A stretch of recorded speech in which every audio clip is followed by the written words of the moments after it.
He titulado Dios empieza donde tú terminas. Dios empieza donde tú terminas. Y para eso quiero que vayas conmigo a Mateo capítulo 5, versículos del 1 al 3. Hemos estado estudiando algunos pasajes de este capítulo y durante estos días me he sentido muy obsesionado por estudiar este capítulo en especial, ¿verdad? Mateo 5, versos del 1 al 3. Voy a leer la versión Reina Valera y dice, si no traes tu Biblia lo puedes leer en la pantalla. Viendo la multitud, subió al monte y sentándose vinieron a él sus discípulos, y abriendo su boca les enseñaba diciendo: bienaventurados los pobres de espíritu, porque de ellos es el reino de los cielos. Jesús comienza el sermón más famoso de la historia, que es el Sermón del Monte, no hablando de leyes, no hablando de sacrificios, no hablando de mérito humano, ¿verdad? Sino hablando la necesidad que uno tiene de buscar de Dios. Y es muy hermoso porque en estos primeros versículos encontramos estas enseñanzas que se le conocen como las bienaventuranzas, ¿verdad?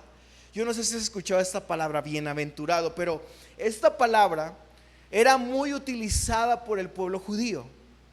Por ejemplo, cuando tú lees los salmos, encuentras bienaventurado el hombre, ¿verdad?, que no estuvo en silla de escarnecedores. Y esta palabra regularmente en el pueblo judío era utilizada.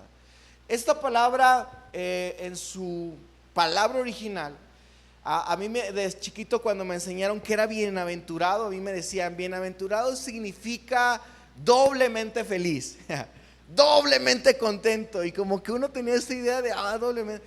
Pero la realidad es que la palabra bienaventurado significa feliz, dichoso, ¿verdad? Estar alegre. Eso significa la palabra bienaventuranza.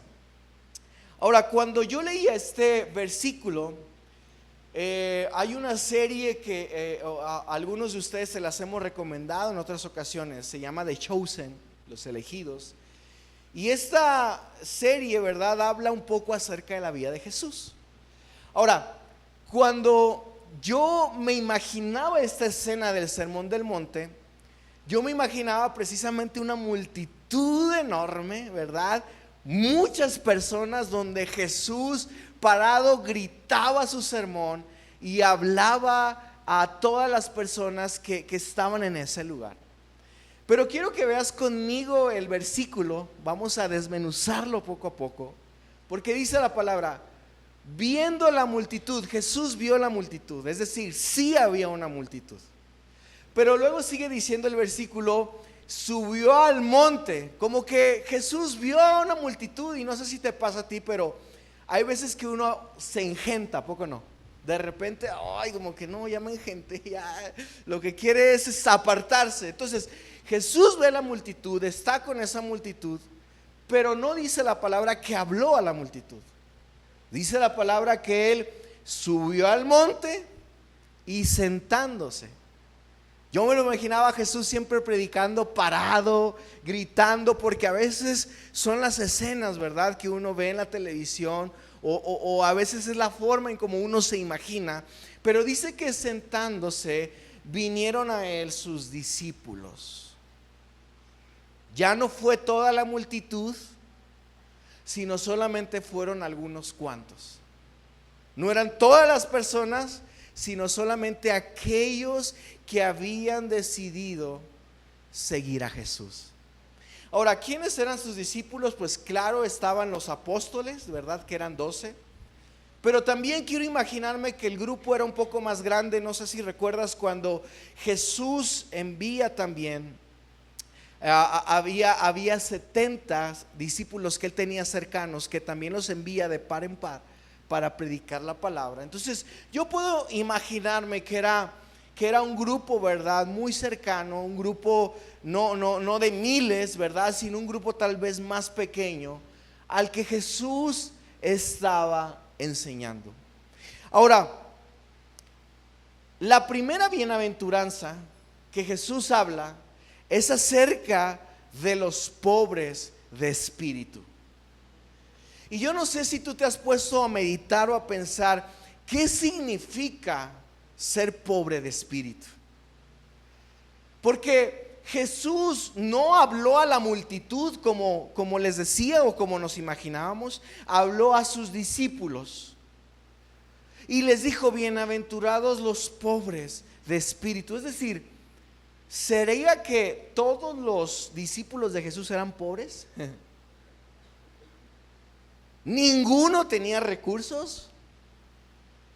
¿O a qué se refiere la Escritura cuando habla acerca de ser pobres de espíritu?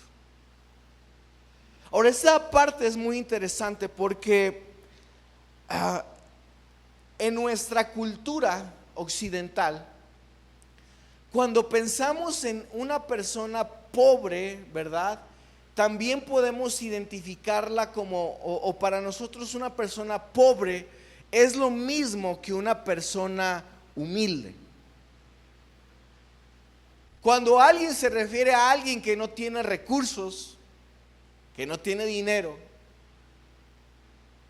muchos se pueden referir en nuestra cultura que es una persona humilde. Ahora, en la cultura oriental, ¿verdad?, este concepto de humildad y pobreza no van tan ligados de la mano como para nosotros en nuestra cultura occidental. Entonces quiero que vayas conmigo un poquito, que nos podamos adentrar desde qué concepto y desde qué ángulo Jesús les está hablando a sus discípulos. Él les está hablando acerca de los pobres de espíritu. Ahora, cuando hablamos de la pobreza espiritual, Jesús lo podía entender perfectamente, porque cuando hablamos de humildad, de alguien humilde, la persona humilde es aquella persona que renuncia tal vez a sus privilegios, tal vez a su estatus que tiene, y renuncia y lo hace a un lado para volverse humilde.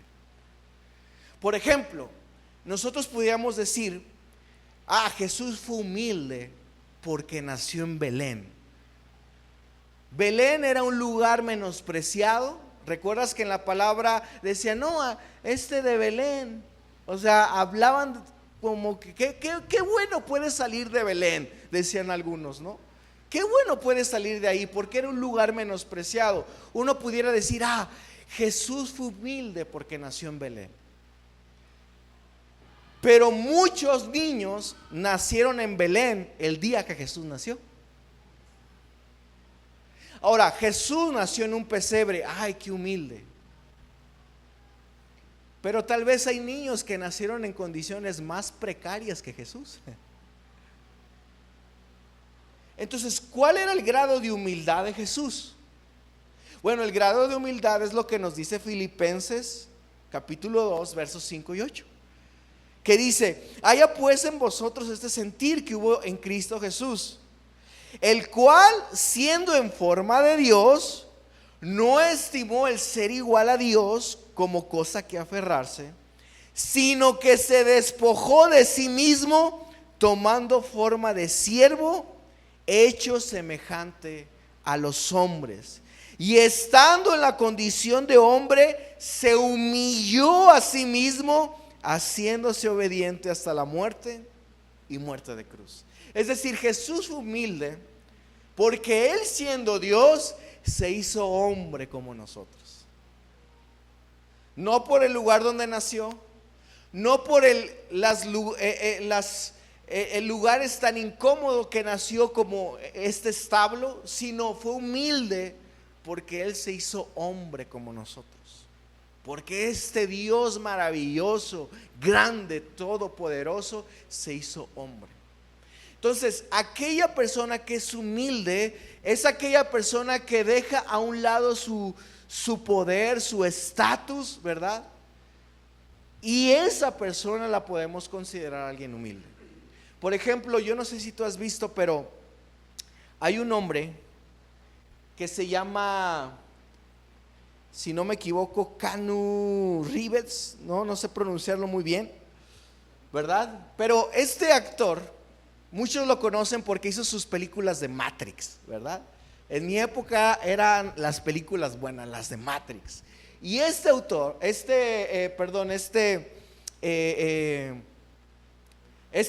persona, ¿verdad? Que tiene mucho dinero y que ha hecho muchas películas, no solamente una, ha hecho muchísimas películas. Hasta el día de hoy sigue haciendo películas este actor. Pero muchas personas les asombra la humildad de este hombre, porque a esta persona se le ha encontrado en transporte público, por ejemplo, en Estados Unidos. Ahí de repente lo puedes encontrar sentado en el camión, en el tren, ¿verdad? A un lado a un lado de cualquier persona.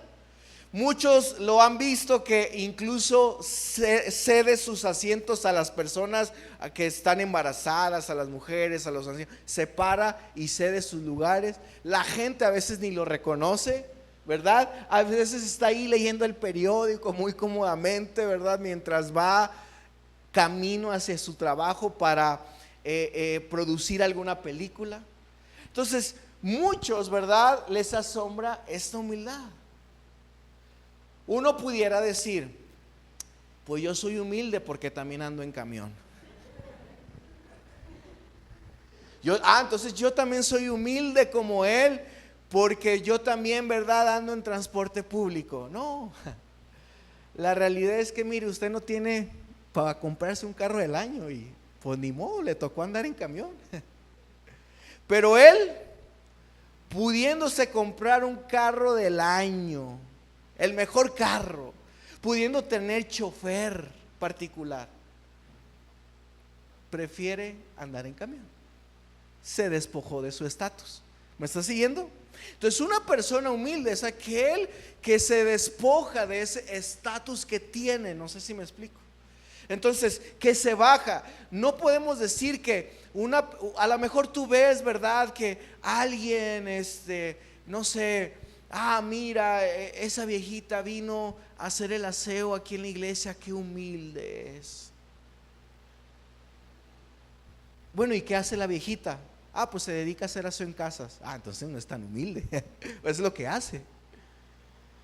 Pero ¿qué diferencia habría si de repente viniera el dueño o la dueña de una empresa grande y viniera a hacer el aseo de la iglesia? No, yo lavo los baños, pastor, no se preocupe. Esa persona estaría demostrando humildad. No sé si me está siguiendo. Entonces, cuando la Biblia habla acerca de los pobres de espíritu, la palabra usada por Jesús para pobre, es una palabra griega llamado patojos. Esa palabra griega, patojos, ¿verdad? Cuando dice la Biblia que habla acerca de los pobres de espíritu, la palabra pobres en griego, es la palabra patojos. Ahora, esta palabra griega en su idioma original significa mendigo, tal cual, una persona que mendiga. Entonces, una persona que mendiga, ¿verdad? Es una persona que depende completamente de otros para vivir. Una persona que mendiga es aquella persona que depende de otros para poder subsistir. Pero en esta cultura, ¿verdad?, hebrea, les decía que regularmente las personas que mendigaban no necesariamente a veces eran personas pobres o que no necesitaban. No sé si te ha tocado ver, por ejemplo, de repente hay personas que las han exhibido porque se la pasan pidiendo dinero en la calle y resulta que al terminar el día, ¿verdad? Las personas se quitan sus ropas viejas y se suben a su coche del año, ¿verdad? Y se van.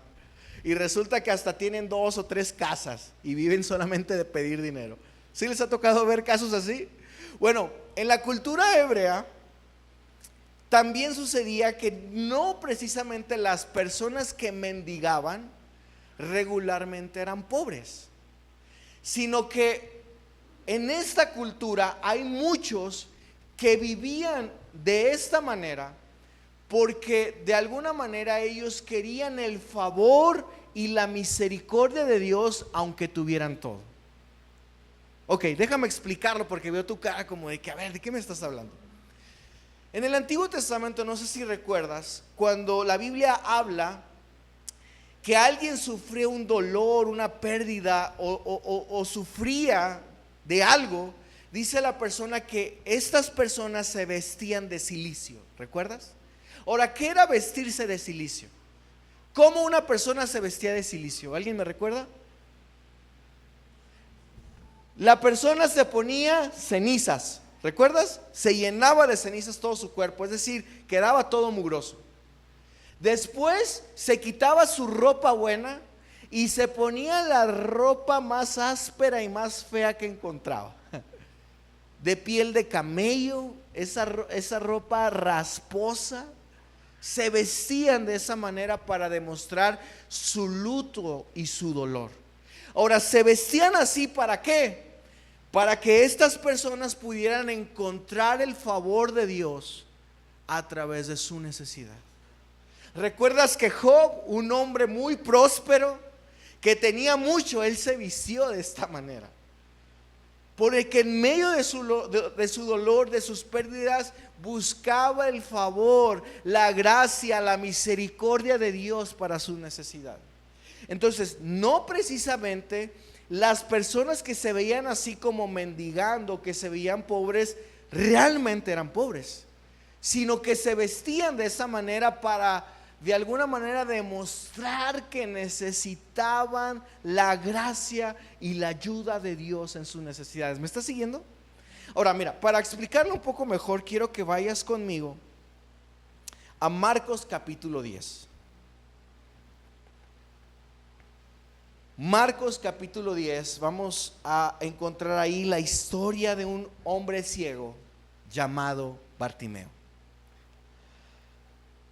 Marcos 10:46 dice: entonces vinieron a Jericó, y al salir de Jericó, él y sus discípulos y una gran multitud, Bartimeo el ciego, hijo de Timeo, estaba sentado junto al camino, ¿cómo?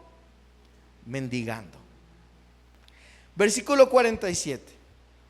Y oyendo que era Jesús Nazareno, comenzó a dar voces y a decir: Jesús, hijo de David, ten misericordia de mí.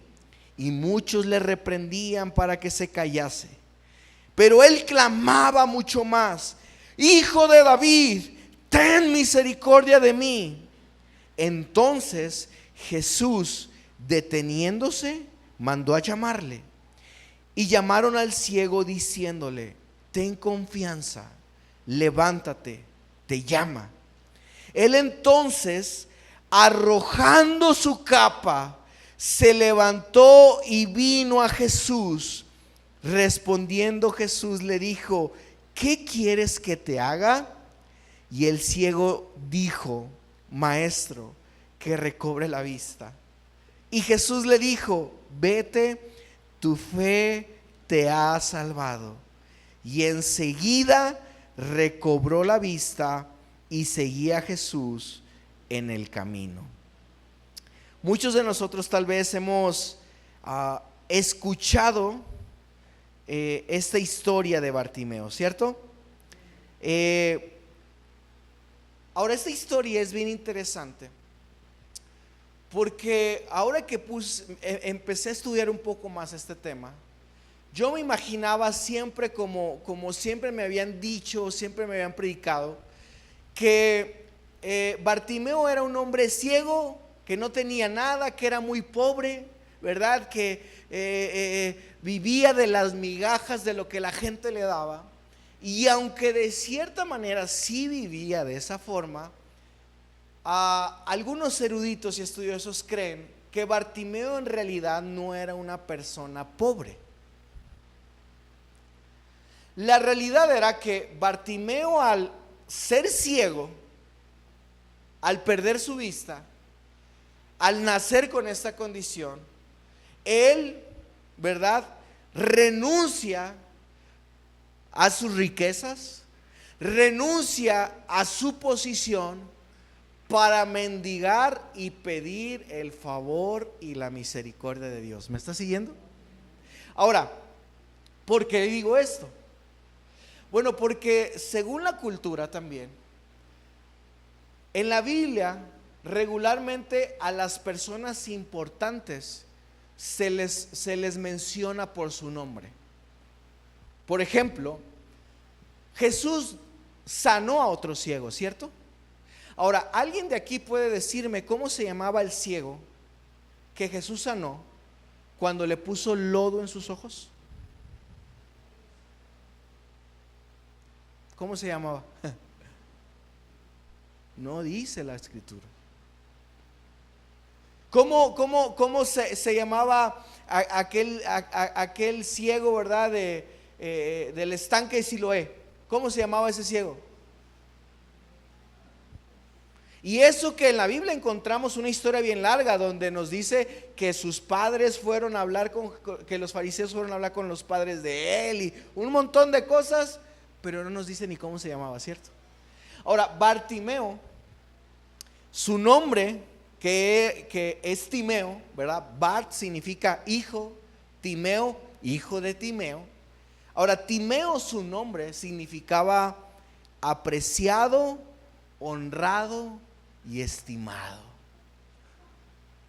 Eso significa Bartimeo. Alguien apreciado, honrado. No sé si recuerdas, pero cuando en la cultura hebrea también, cuando un hijo o una hija era como de duelo o era un hijo difícil para la situación que estaban viviendo como padres, les ponían nombres que reflejaban esa situación. ¿Recuerdas? Tú te vas a llamar amargura, ¿no?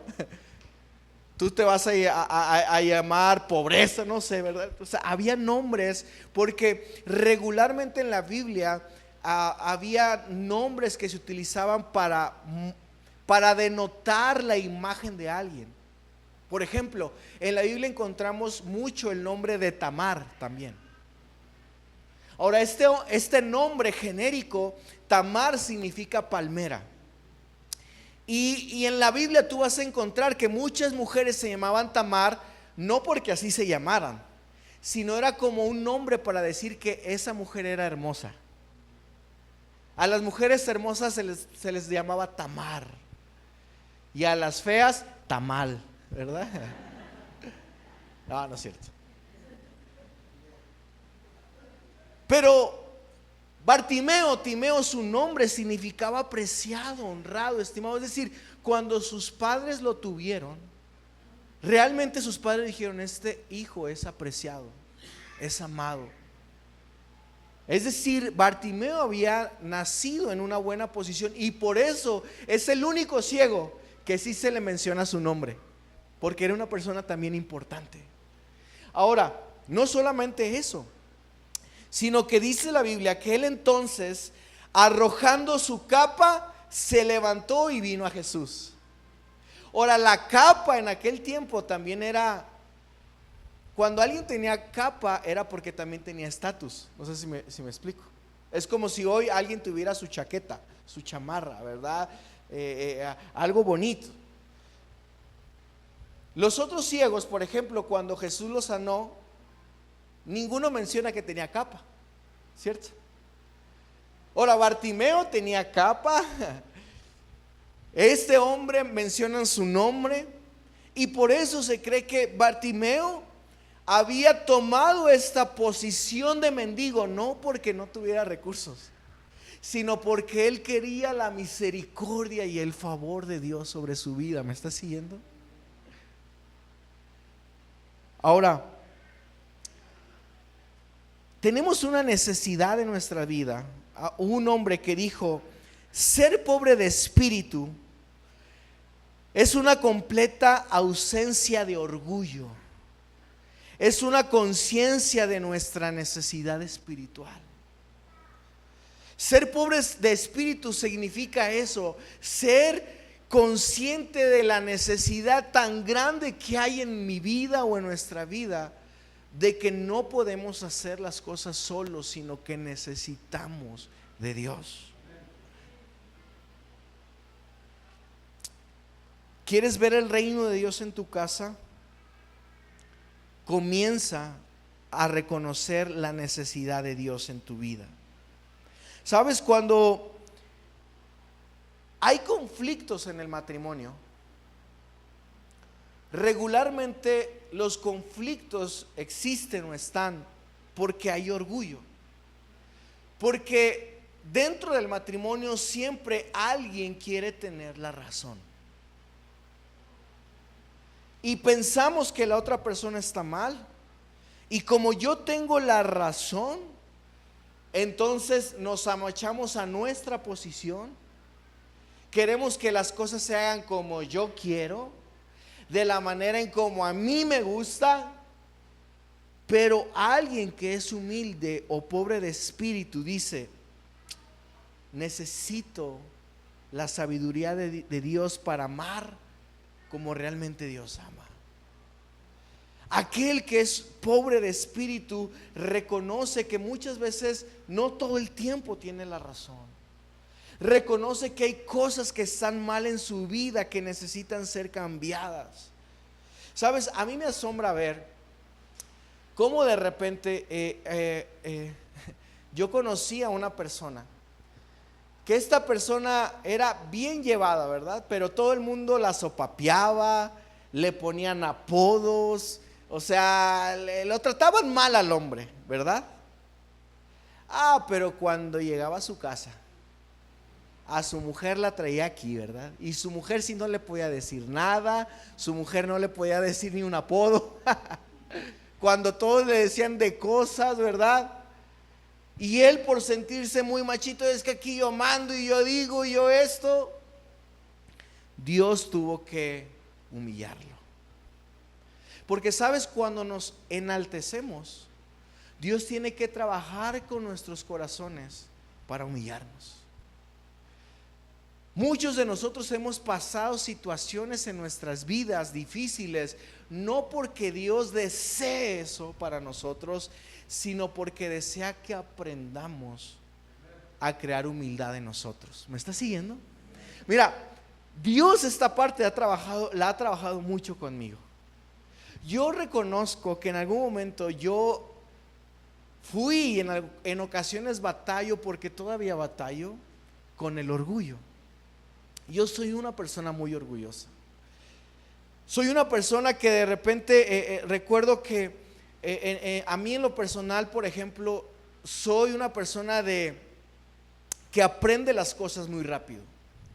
Si tú me enseñas algo, te aseguro que ese algo que me enseñas, trato de grabármelo y ya no ocupas volvérmelo a explicar. Yo lo hago. Si tú me dices una dirección y yo voy solamente una vez, ya no ocupas volver a repetírmelo. Yo llego a ese lugar porque ya me lo grabé. Entonces suelo ser muy así, pero recuerdo que cuando entré a trabajar en una empresa que nunca había entrado, ¿verdad? Era una empresa de pan. No voy a decir marcas porque no nos patrocina. Hasta que nos patrocinen ponemos ahí su marca. Recuerdo que estaba yo en esta empresa de pan y había muchas máquinas en esta empresa de pan, que uno tenía que ser muy hábil con las manos para poder trabajar estas máquinas. Pero yo veía que la gente lo hacía como con tanta facilidad que yo decía: no, hombre, eso está bien fácil. Recuerdo que la primera máquina donde me pusieron fue una máquina donde salían unos panecitos ya empacados.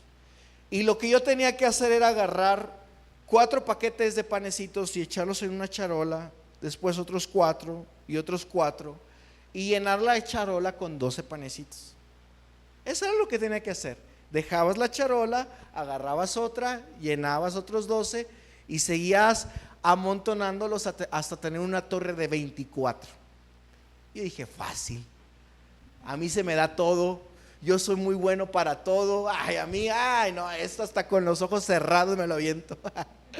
Primer día, agarro mi charola, trato de agarrar los panecitos y se me abren, ¿verdad? Como acordeón, ¡pum! ¡Híjole! Pues de uno por uno, los empecé a agarrar de uno por uno. Dije, esta máquina a mí no me va a vencer. Y empecé a agarrarlos. Acomodé mi primera charolita, segunda charola, tercera charola, no pasaba nada. Ya llevaba alrededor de 8 charolas, mi torre ya estaba un poquito alta, pero yo veía cómo la torre se tambaleaba y la torre tenía que medir 24, imagínate. Yo dije, no, esto no va a durar 24, algo tengo que hacer. Entonces, en lo que salía el demás pan, ¿verdad? Yo trataba de acomodar mi charola, si no quedaba, y se me empezaron a acumular, ¿verdad? Todos los panes. Agarré otra charola y empecé a llenarlos. Hermanos, llegó el punto donde yo no sabía qué hacer con tanto panecito. Se me empezaron a acumular panes y panes, que lo único que hice fue agarrar los panes y aventarlos al piso. Ya no sabía dónde ponerlos. De repente yo tenía un regadero en todo el piso. Llegó uno de los supervisores y dijo, a ver, paren la máquina, paren la máquina. Tenía un regadero. Yo dije, bueno, apenas estoy aprendiendo, pero no, yo soy bueno y yo sé que puedo. Segundo día, segunda máquina en otro lugar. Esta máquina aventaba el producto, ¿verdad? De panes, pero les aventaban un glaseado y este glaseado lo congelaban, y cuando salían los panes congelados, este producto se pegaba. Entonces lo que tú tenías que hacer únicamente era separar este producto para que no se pegara, porque el panecito entraba solamente por una banda, que solamente podía entrar un producto, un pan. Se iban 2, se caía de la banda el producto. Pues yo dije, fácil, nomás separarle, ¿qué tan difícil puede ser? Primeros 15 minutos empecé a marearme. Ay, iban muy rápido y me mareaba y sentía que ya no podía. Después el producto pasaba, se me iban pegados y como no alcanzaba a pasar por la máquina, se caía el pan, se caía el producto. Hubo un momento, nosotros ahí teníamos un contenedor, que ese producto que se pegaba y no lo alcanzabas a despegar, el producto caía en ese contenedor para rescatarse. Llegó un momento donde el contenedor se llenó y todo el producto se empezó a caer al piso. Ahora, el producto era blanco. Yo tenía un amigo ahí que trabajaba conmigo y me decía, no, es que te lo prometo, Gus. Yo volteaba de reojo y veía caer los panes como popó de paloma, ¿verdad? Pam, pam, caía como popó de paloma, dice, uno tras otro. Pararon completamente la máquina, porque tenía ya mucho producto ahí que ya iba directo a la basura. Me dice un compañero, no, ya te van a decir, pues ¿dónde lo ponemos? Vamos a ponerlo ahí en el baño para que dé papel, a ver si así lo hace bien, ¿verdad? Dios tuvo que humillarme para darme cuenta que cuando yo soy desesperado con esas personas que siento que no aprenden rápido, que no aprenden es decir, cálmate, porque tú también hay cosas que no aprendes rápido. ¿Me estás siguiendo? Porque Dios muchas veces tiene que humillar nuestras vidas. Dice la escritura en Lucas capítulo 18, nos cuenta también una historia de 2 hombres. Lucas capítulo 18 del 10 al 14. Dice la escritura, 2 hombres subieron al templo a orar. Uno era fariseo y el otro publicano. El fariseo, puesto en pie, oraba consigo mismo de esta manera: Dios, te doy gracias porque no soy como los otros hombres, ladrones injustos, adúlteros, ni aún como este publicano. Yo ayuno 2 veces a la semana, doy diezmos de todo lo que gano. Mas el publicano, estando lejos, no quería ni alzar los ojos al cielo, sino que se golpeaba el pecho diciendo: Dios, sé propicio a mi pecador. Os digo que éste descendió a su casa justificado antes que el otro, porque cualquiera que se enaltece será humillado, pero el que se humilla será enaltecido. Había un hombre que se jactaba: yo sí voy a la iglesia, yo sí oro, yo sí doy mis diezmos, yo sí entrego mis ofrendas. Y se jactaba por las cosas que hacía. Pero dice la Escritura que ese orgullo no le valió para ser justificado delante de Dios. Pero el hombre que dijo: no, yo reconozco que soy pecador, reconozco que tengo mis fallas, que necesito del Señor. Dice la Biblia que ese, desde que salió de ese lugar, fue justificado. Fue justificado. Hoy, la mejor manera de poder alcanzar gracia, misericordia y poder ser bienaventurado es cuando nos humillamos delante de Dios. Cuando tú y yo nos acercamos humildes a Dios y dejamos que Dios nos transforme, dejamos que Dios nos corrija, dejamos a un lado nuestro orgullo. Porque mira, esta es una promesa que el Señor da. Dice: bienaventurados los pobres de espíritu, decía el texto que leíamos al principio. Dice: porque de ellos es el reino de Dios. Fíjate muy bien, no dice bienaventurados los pobres de espíritu porque de ellos será. No habla en un futuro. La Biblia dice bienaventurados porque de ellos ya es el reino de Dios. Es una promesa para hoy, no es una promesa para mañana, no es una promesa para el futuro, es una promesa para hoy. ¿Por qué? Porque cuando tú y yo somos humildes para reconocer que no podemos hacer las cosas solos, cuando reconozco que yo necesito que Dios me transforme, que Dios me ayude con mi orgullo, con mi pecado, con aquellas cosas que en mi vida están mal, entonces viene Dios y dice: has entendido las cosas, ahora eres parte de mi reino. Cuando entiendes que necesitas humildad para ser mejor esposo, para ser mejor padre, para ser mejor hijo, que necesitamos humildad para reconocer nuestras fallas y que Dios pueda romper con nuestro orgullo, entonces ahora eres parte del reino. Porque muchas veces Dios nos humilla, no como una forma de castigo, sino para que entiendas su amor y su gracia. ¿Me estás siguiendo? O sea, mira, hay gente que tal vez no sé si les pasó que de repente había muchachitas que se creían la última Coca-Cola del desierto. A lo mejor tú fuiste de estas. Ay, no, ay, sí, no, a mí no me gustan así dientones y no me gusta, hasta te ponías tus moños, ¿no? Ay, a mí no me gustan de esta forma.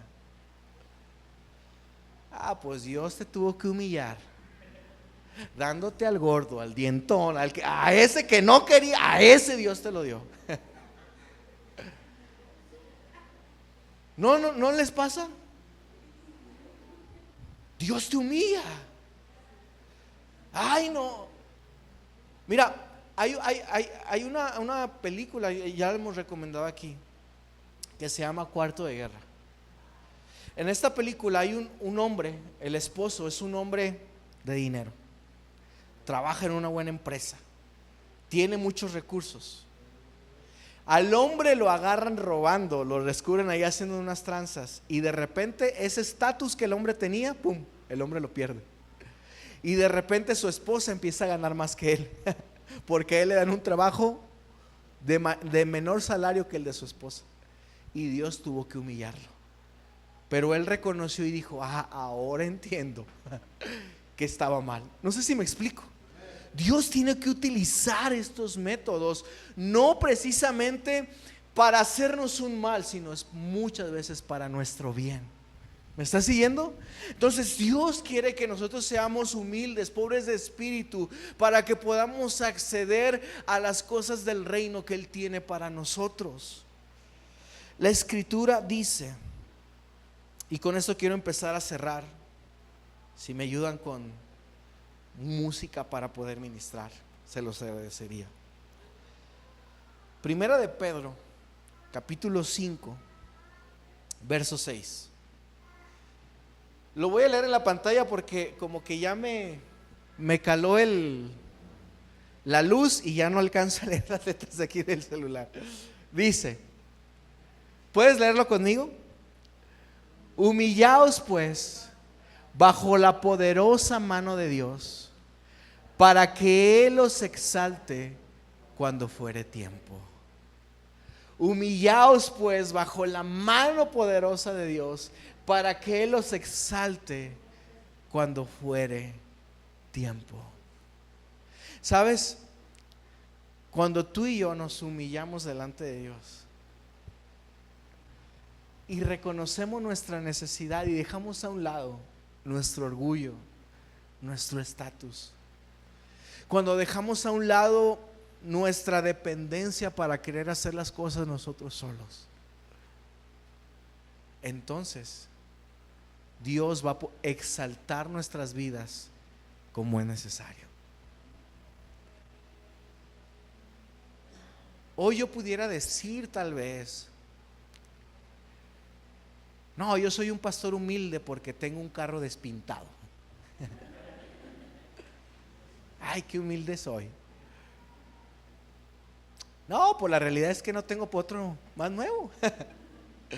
Eso no me es humilde. Pero ahora entiendo que Dios me ha puesto en una posición no para seguir con orgullo, sino para reconocer que todo lo que Dios me está dando, Dios está poniendo en mis manos, es gracias a su misericordia, es gracias a su bondad, es gracias a que Él es bueno, es gracias a que Él es fiel. Pero si hoy tú vienes con un espíritu altivo, si hoy tal vez vienes a la iglesia creyendo que no necesitas mucho de Dios, diciendo: yo puedo solo, creyendo que tú puedes hacer las cosas con tus propias fuerzas, tal vez Dios va a usar la humillación no como un paso para hacerte sentir mal ni lastimarte, sino la humillación Dios la usa para que puedas reconocerle a Él. Bartimeo tal vez tenía mucho dinero, era un hombre adinerado, pero él decidió humillarse y decir: necesito de ti. Y así como él clamaba, así como Jesús lo llamó por su nombre: Bartimeo, hijo de Timeo, ven. Él dijo: Jesús, hijo de David, ten misericordia de mí. Hoy el Señor quiere que hoy tú puedas romper con tu orgullo y reconocer que necesitas de Él. La Biblia nos dice que constantemente Él nos llama con lazos de amor y misericordia. Ahora, pero hoy tú decides si quieres acercarte a Él en ese amor o esa misericordia, o prefieres que Dios utilice la humillación y su ira como un método para que tú le reconozcas, porque a veces Dios utiliza también eso. Dios no solamente te llama con amor y misericordia, Dios a veces extiende ira, juicio, no porque Dios sea malo, sino porque quiere que la gente vuelva su corazón a Él. ¿Me estás siguiendo? En el Antiguo Testamento, cuando Dios traía juicio, cuando Dios traía plagas, cuando Dios traía algo doloroso a su pueblo, no lo hacía con el fin de dañarlos, lo hacía con el fin de que ellos volvieran su corazón nuevamente a Dios. Hoy Dios anhela que vuelvas tu corazón hacia Él. No esperes que te pegue una enfermedad. Hay gente que se espera hasta estar enferma. Cuando ya te dice el médico, te llegó el cáncer, te llegó, ay, ahora sí quiero de Dios. Aprovecha hoy que Dios extiende su misericordia contigo. Aprovecha hoy que estás sano. Aprovecha hoy que las cosas no van tan mal, porque Dios te llama con lazos de amor y misericordia en esta tarde.